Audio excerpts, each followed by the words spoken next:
Telangana budget 6 గ్యారెంటీల హామీ పత్రమని CM Revanth Reddy అన్నారు. తాము ప్రవేశపెట్టింది వాస్తవపు లెక్కల బడ్జెట్ అన్నారు. ఆ తర్వాత శుక్రవారం రోజున మార్థాన్ రివ్యూలలో పాల్గొన్నారు. ధరణి, పంచాయతీరాజ్ శాఖ, చేనేత వంటి శాఖలపై సమీక్ష నిర్వహించి ఆయా విభాగాలకు దిశానిర్దేశం చేశారు.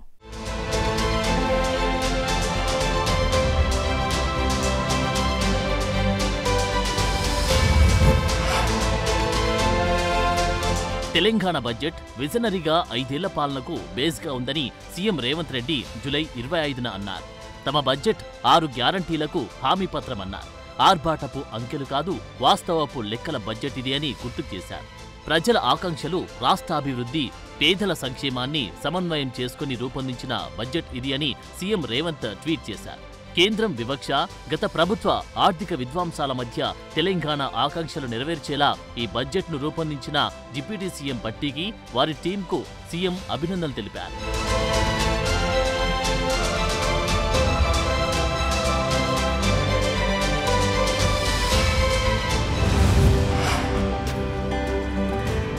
ఇక తెలంగాణ అసెంబ్లీలో బడ్జెట్ ప్రవేశపెట్టిన తర్వాత జూలై 25న రాత్రి ఆర్థిక శాఖ ఆధ్వర్యంలో డిప్యూటీ సీఎం భట్టి విక్రమార్క మహాత్మా జ్యోతిరావు పూలే భవన్లో, ప్రజాభవన్లో సీఎం రేవంత్ సహా మంత్రులు, ఎమ్మెల్యేలు, అధికారులకు విందించారు. 2024-25 ఆర్థిక సంవత్సరానికి శాసనసభలో బడ్జెట్ ప్రవేశపెట్టిన నేపథ్యంలో సాంప్రదాయకంగా బడ్జెట్ విందు ఏర్పాటు చేయగా సీఎం హాజరయ్యారు.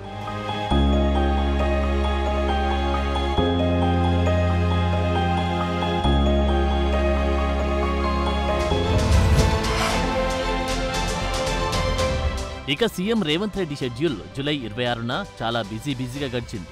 26న మొదటగా Telangana fire services civil defence training ఇన్స్టిట్యూట్లో ఫైర్మెన్ పాసింగ్ అవుట్ పరేడ్ను ముఖ్యమంత్రి సమీక్షించి వారి గౌరవ వందనం స్వీకరించారు. అధికారంలోకి వచ్చి ఏడాది తిరగకముందే దాదాపు 60,000 ఉద్యోగాల నియామకాలు జరపడం ద్వారా యువత పట్ల తమ చిత్తశుద్ధిని చాటుకున్నామని సీఎం రేవంత్ రెడ్డి చెప్పారు.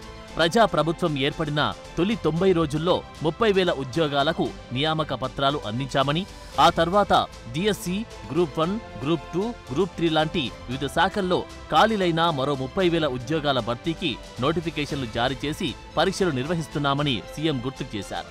చట్టబద్ధమైన జాబ్ క్యాలెండర్ ద్వారా ఏటా నిర్దిష్టమైన గడువులోపు ఉద్యోగాలను భర్తీ చేస్తూ నిరుద్యోగ యువకుల్లో విశ్వాసం కల్పించడం ప్రభుత్వ ప్రాధాన్యతగా ముఖ్యమంత్రి వివరించారు. గతంలో 30,000 మంది నియామక పత్రాలు అందుకున్న వారిలో 483 ఫైర్మెన్లు, 155 డ్రైవర్ ఆపరేటర్స్కు కూడా ఉండడం, వారిప్పుడు కఠిన శిక్షణ కూడా పూర్తి చేసుకోవడం పట్ల ఈ సందర్భంగా వారికి అభినందనలు తెలియజేశారు. సహేతుకమైన సమస్యలను పరిష్కరించడానికి ప్రభుత్వం ఎప్పుడు రెడీగా ఉంటుందని, ఎవరూ నిరసనలు, ఆందోళనలు చేయాల్సిన అవసరం లేదన్నారు.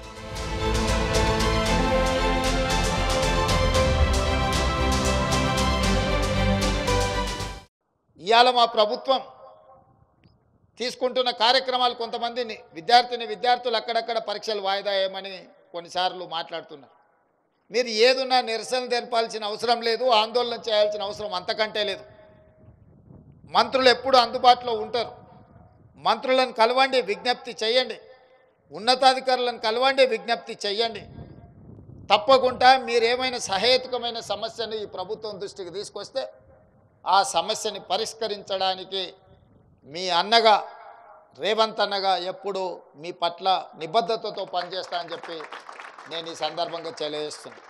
కానీ 8 సంవత్సరాల ఆనాటి పార్టీ ప్రభుత్వం ఎప్పుడు జీతభత్యాలు ఇస్తాలో తెలియని గందరగోళ పరిస్థితి సృష్టిస్తే అధికారం చేపట్టిన వెంబడే ఉప ముఖ్యమంత్రి గారు ఆర్థిక నిబద్ధత పాటించి ప్రభుత్వ ఉద్యోగులకు 1వ తారీఖు నాడు జీతభత్యాలు ఇచ్చే విధంగా 1వ తారీఖు నాడు ఖచ్చితంగా మీ ఖాతాలో మీ జీతం పడే విధంగా ఈ ప్రభుత్వం పట్ల మీకు సంపూర్ణమైన విశ్వాసం కల్పించడానికి ప్రయత్నం చేసిండు.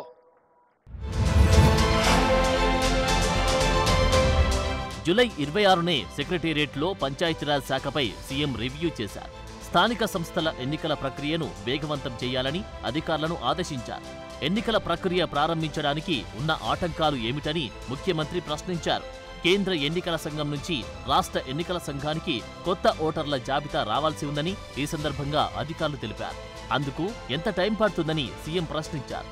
ఇప్పటికే 2 రాష్ట్రాలకు ఈసీఐ జాబితా పంపిందని, మనతో పాటు మరో 6 రాష్ట్రాలకు మరో వారం రోజుల్లో జాబితాలు పంపిస్తుందని అధికారులు సమాధానమిచ్చారు.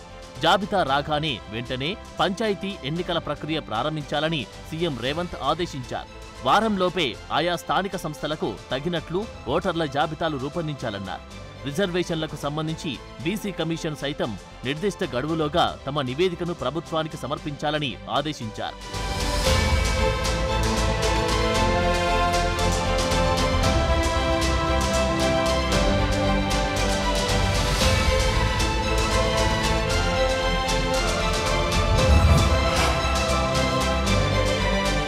జూలై 26న సాయంత్రం మారథాన్ రివ్యూలో భాగంగా చేనేతపై సమీక్ష జరిపారు సీఎం రేవంత్.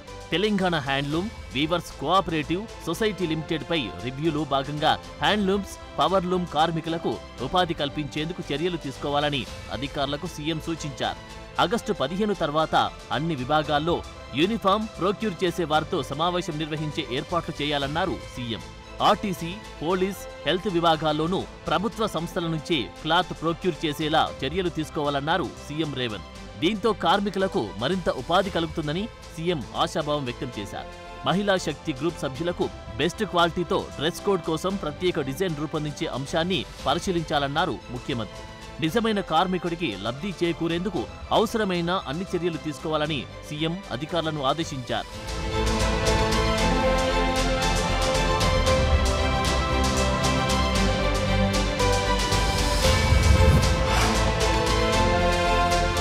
అటు కీలకమైన ధరణి విషయంలో CM Revanth Reddy special focus పెంచారు.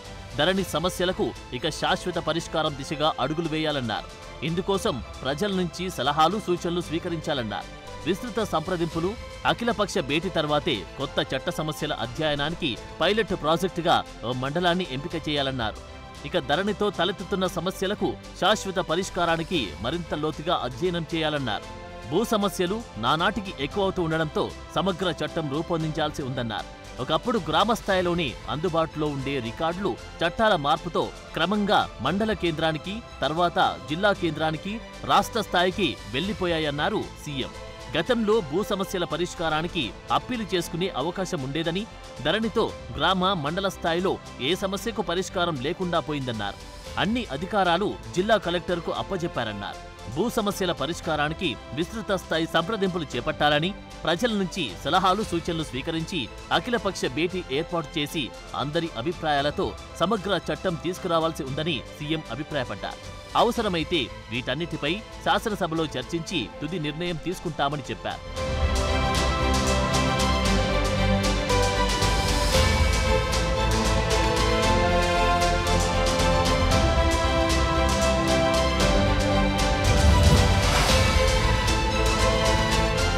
విద్యార్థులు క్రమశిక్షణతో కష్టపడి చదువుతూ ఉన్నత లక్ష్యాలను చేరుకోవాలని రాష్ట్ర ముఖ్యమంత్రి రేవంత్ రెడ్డి కోరారు.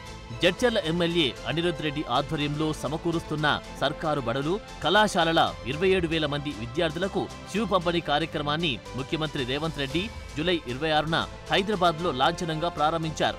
ఈ సందర్భంగా మాట్లాడిన సీఎం రేవంత్, తెలంగాణ రాష్ట్ర ప్రభుత్వ విద్యకు అత్యంత ప్రాధాన్యతను ఇస్తుందని, సర్కారు బడులు, కాలేజీలను బలోపేతం చేసేందుకు చర్యలు తీసుకుంటున్నామన్నారు. సంపూర్ణత అభియాన్ లక్ష్య సాధన 100% పూర్తి చేయాలన్నారు. జడ్చర్ల నియోజకవర్గంలో ఉన్న ప్రభుత్వ పాఠశాలల, కళాశాలల విద్యార్థులు దాదాపుగా 27,000 మందికి షూస్ పంపిణీ చేసేందుకు ఎమ్మెల్యే ముందుకు రావడం అభినందనీయమన్నారు.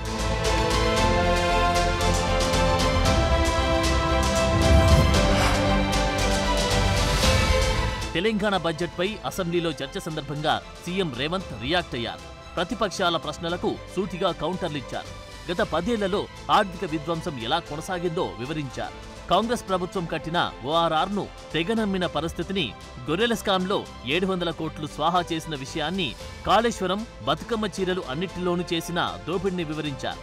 ఉమ్మడి మహబూబ్ నగర్ జిల్లా ప్రాజెక్టులను గత 10 ఏళ్లుగా కేసీఆర్ పెండింగ్లో పెట్టడంపై మండిపడ్డారు. చేస్తున్న గడతలను చెప్పుకుంటున్న వారు అమ్ముకున్న వాటి గురించి ఎందుకు మాట్లాడడం లేదో చెప్పాలన్నారు.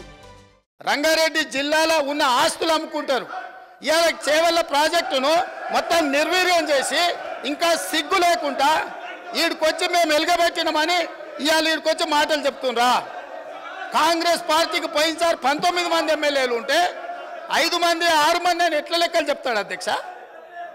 అధ్యక్ష, ఇవాళ తెలంగాణ సమాజం మొన్న జరిగిన శాసనసభ ఎన్నికలలో కాళ్ళు చేతులు ఇరిసేసిండ్రు, అయినా మారకపోతే పార్లమెంట్ ఎన్నికలలో ఉరి తీసిండ్రు. గుండు సున్నా ఇచ్చినాక కూడా బుద్ధి మారకుండా ఇట్లా మాట్లాడు కరెక్ట్ కాదు అధ్యక్ష. విద్యుత్తు మీద కూడా నేను మా మంత్రివర్యులు చెప్తారు, విద్యుత్తులో కేంద్ర ప్రభుత్వాన్ని మేము ఏదో పోరాటాలు చేసినామని తప్పుడు ఒప్పందాలు ఏమేం చేసిండ్రో, మీటర్లు పెట్టడానికి ఒప్పుకున్న అనుమతులు ఏంటో అన్ని లెక్కలు తీసి ఇదే సభలో పెట్టి అడుగుతాము. ఇప్పుడు మీ ద్వారా వారు నిజంగానే చాలా నిజాయితీగా నడుపుంటే నేను ఒక్కటే మాట అడుగుతున్నా, బతుకమ్మ చీరల మీద, కేసీఆర్ కిట్ల మీద, గొర్రెల పంపకాల మీద, ఈ 3 పథకాల మీద మీరు గొప్ప పథకాలు అంటున్నారు కదా, దీని మీద విచారణకు సిద్ధంగా ఉన్నారా? దీని మీద సమాధానం చెప్పండి అని నేను అడుగుతున్నా అధ్యక్ష.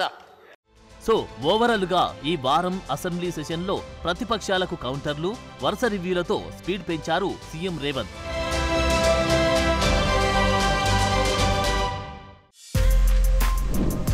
For more videos like this, subscribe Big TV channel.